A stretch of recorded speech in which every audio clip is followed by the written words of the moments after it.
നമസ്കാരം. നമസ്കാരം. നേഴ്സുദ്ദീൻ കാര്യങ്ങളൊക്കെ വ്യക്തമായിട്ട് പറഞ്ഞ് മനസ്സിലാക്കി തന്നോ? സത്യം പറഞ്ഞാൽ കേരളത്തിൻ്റെ ഒരു ഇലക്ഷൻ പ്രചരണ കാലഘട്ടത്തിൽ പരിസ്ഥിതിയെക്കുറിച്ച് ബോധവൽക്കരണം നടത്തേണ്ട ഒരവസ്ഥയിലും കൂടി എത്തിയിരിക്കുകയാണ്. അത്രയ്ക്കും രാഷ്ട്രീയം കൊണ്ട് പുകമറ സൃഷ്ടിച്ച് തെരഞ്ഞെടുപ്പ് എത്തുമ്പോൾ എന്തൊക്കെ വിഷയങ്ങളാണ് വോട്ട് നൽകേണ്ട ജനങ്ങൾ ചർച്ച ചെയ്യേണ്ടത് എന്നതിന് ഒരു കറുത്ത മൂടിയിട്ട് വളരെ ഉപരിതലമായ അല്ലെങ്കിൽ നമ്മളുടെ ജീവിതവുമായി ബന്ധമില്ലാത്ത വിഷയങ്ങൾ ഉന്നയിച്ചുകൊണ്ട് നിങ്ങളുടെ ചിന്തയെ മഥിക്കുന്ന തരത്തിലുള്ള പ്രചരണങ്ങളാണ് ശബ്ദഘോഷിതമായി നടന്നുകൊണ്ടിരിക്കുന്നത്. അതൊരു തെറ്റായ ദിശയിലേക്ക് ജനാധിപത്യത്തെ സത്യസന്ധമായി മുന്നോട്ട് കൊണ്ടുപോകാൻ ശ്രമിക്കുന്ന ജനതയായാലും അവരുദ്ദേശിക്കുന്ന നന്മയുള്ള രാഷ്ട്രീയ പ്രവർത്തകരായാലും അവർക്കെന്നും അത് ഒരു തട്ടുകേടുണ്ടാക്കും എന്നുള്ളതും സത്യമാണ്. ഇതിനകത്ത് ജാഗരൂകരാവേണ്ടത് സമ്മതിദായകർ തന്നെയാണ്. ഒരു ഇലക്ഷൻ വരുമ്പോഴും ചുറ്റുമുള്ള ജീവിത സത്യങ്ങൾ, യാഥാർത്ഥ്യങ്ങൾ, ഇതിൻ്റെ എല്ലാം വിലയിരുത്തൽ നടത്തേണ്ടത് നമ്മുടെ അവകാശമാണ്.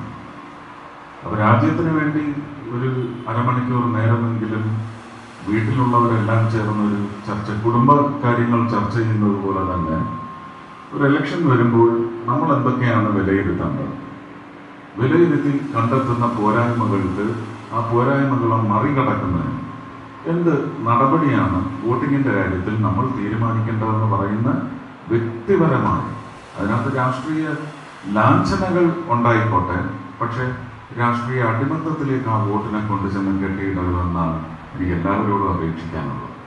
അതുകൊണ്ട് നാശം സംഭവിക്കുന്നത് ഇവ കഴിഞ്ഞ 10 വർഷത്തെ മോദി സർക്കാരിൻ്റെ ഗുണഗണങ്ങളെക്കുറിച്ച് സൂര്യനോട് പറഞ്ഞിട്ടുണ്ടാവും. അരമണിക്കൂർ സംസാരിച്ചെന്നാണ് പോയ സൂര്യ.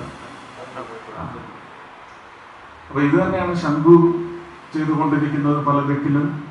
ഇത് തന്നെ പ്രമീള ടീച്ചറും സംസാരിക്കുന്നുണ്ട്, സന്ദീപ് വാചസ്പതി ആയാലും പലരും. ഭരണത്തിന്റെ നൈപുണ്യം എന്ത്, അത് ഭാരതം രുചിക്കാത്ത ഒരു പുതുമയുള്ള നൈപുണ്യം, ജനങ്ങളുടെ കയ്യിൽ നിന്നും വസൂലാക്കുന്ന ചുങ്കപ്പണം അവരിലേക്ക് അവർക്ക് ഉപയോഗപ്രദമാവുന്ന തരത്തിൽ ആവാസ വ്യവസ്ഥിതിയെ ചോദ്യം ചെയ്യാതെ തന്നെ, ആവാസ വ്യവസ്ഥിതിയെ പോലും ചോദ്യം ചെയ്യാത്ത തരത്തിലുള്ള വികസന പ്രവർത്തനം. ഒരൊറ്റ ഉദാഹരണം പറയും. ഇവിടെ കേരളത്തിന് വേണ്ടി ഏതാണ്ട് 50,000 കുടുംബങ്ങളെയാണ് പീഡിപ്പിച്ചുകൊണ്ടിരിക്കുന്നത്. അങ്ങനെ തന്നെ പറയേണ്ടി വരും. കാരണം ഇന്നലെ നടന്ന ഒരു കോൺക്ലേവിൽ അവിടെ വന്ന ഒരു മധ്യവയസ്കൻ മുന്നോട്ട് വെച്ച വിഷയമാണ്. ഏതാണ്ട് 50,000 കുടുംബങ്ങളെയാണ് അവരുടെ ആവാസ അവകാശങ്ങൾ മുഴുവൻ ചോദ്യം ചെയ്തുകൊണ്ട് ഈ പദ്ധതിയെ സംബന്ധിച്ച് ഒരു പഠനം തന്നെ നടത്തിയിട്ടില്ല.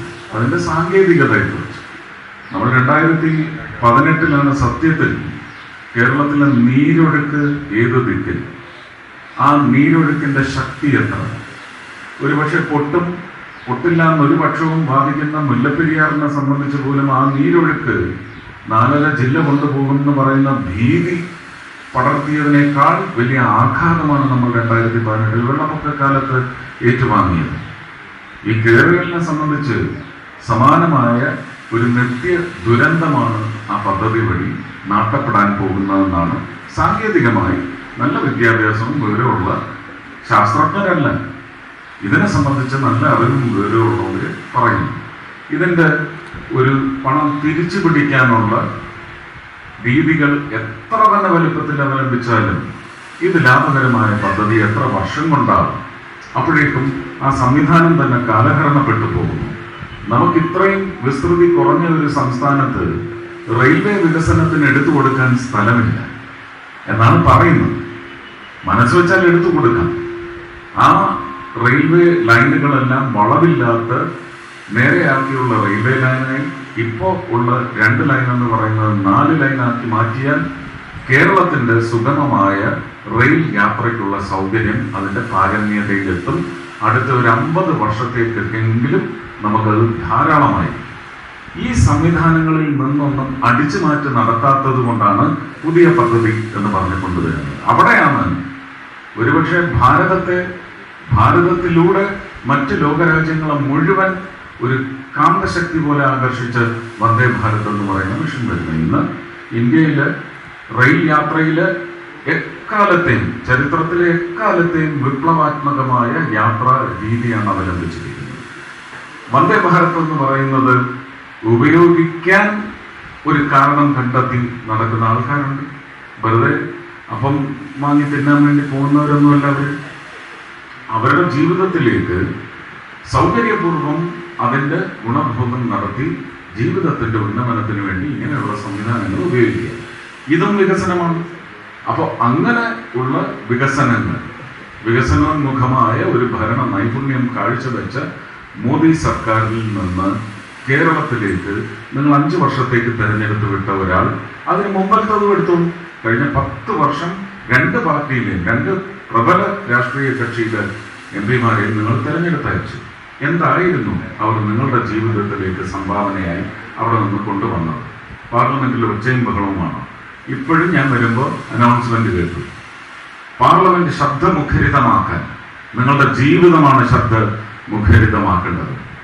സന്തോഷ വാർത്തകൾ കൊണ്ട് മുന്നോട്ടുള്ള ജീവിത ഗതിക്ക് പുതിയ തിളക്കം ചാർത്തുന്നത് വഴി ഇതൊക്കെയാണ് ചെയ്യേണ്ടത്. പക്ഷെ അതൊന്നുമില്ല എന്ന് പറയുന്ന അവസ്ഥയിൽ നിങ്ങൾക്കൊരു പുതിയ അനുഭവം സമ്മാനിക്കാൻ ഞാൻ തയ്യാറാണ്. അടുത്ത 5 വർഷം ആ അവസരം എനിക്ക് നിങ്ങൾ തരണം. പിന്നെ നിങ്ങൾ എന്നെ ഒരു 5 വർഷക്കാലവും വെറുതെ വിടില്ല. ജീവിച്ചിരിക്കുന്നിടത്തോളം ഞാൻ നിങ്ങളെയും വിടില്ല. ആ അവസ്ഥയിലേക്ക് ഉത്തമ MP പ്രവർത്തനം കാഴ്ചവെക്കുന്നതിനുള്ള അവസരം ഇത്തവണ 26-ാം തീയതി നിങ്ങളുടെ ദിവ്യ വിരലുകൾ ചെന്ന് പതിയുന്നത് താമര ചിഹ്നത്തിലാവണമെന്ന് മാത്രം പ്രാർത്ഥിക്കുന്നു. എല്ലാം പരീക്ഷണമല്ലേ നമ്മൾ നടത്തിയിട്ടുള്ളൂ. എല്ലാ പരീക്ഷണങ്ങളും വിജയിച്ചില്ല എന്നൊരു വിലയിരുത്തലുണ്ടെങ്കിൽ ഒരു പരീക്ഷണം കൂടി നടത്തൂ. മാറി മാറി വോട്ട് ചെയ്യാതെ ഒരു മാറ്റത്തിന് വേണ്ടിയുള്ള വോട്ട് ചെയ്യുന്നു മാത്രം അഭ്യർത്ഥിക്കുന്നു. അഭിമാനമാർന്ന ഭൂരിപക്ഷത്തിൽ വിജയിപ്പിച്ചു വിടണം. കഴിഞ്ഞ 5 വർഷം തോറ്റ MP ആയിട്ട് ഞാൻ തൃശ്ശൂർ തന്നെ ഉണ്ടായിരുന്നു എന്നത് തന്നെയാണ് എൻ്റെ പ്രസക്തി. നന്ദി, നമസ്കാരം.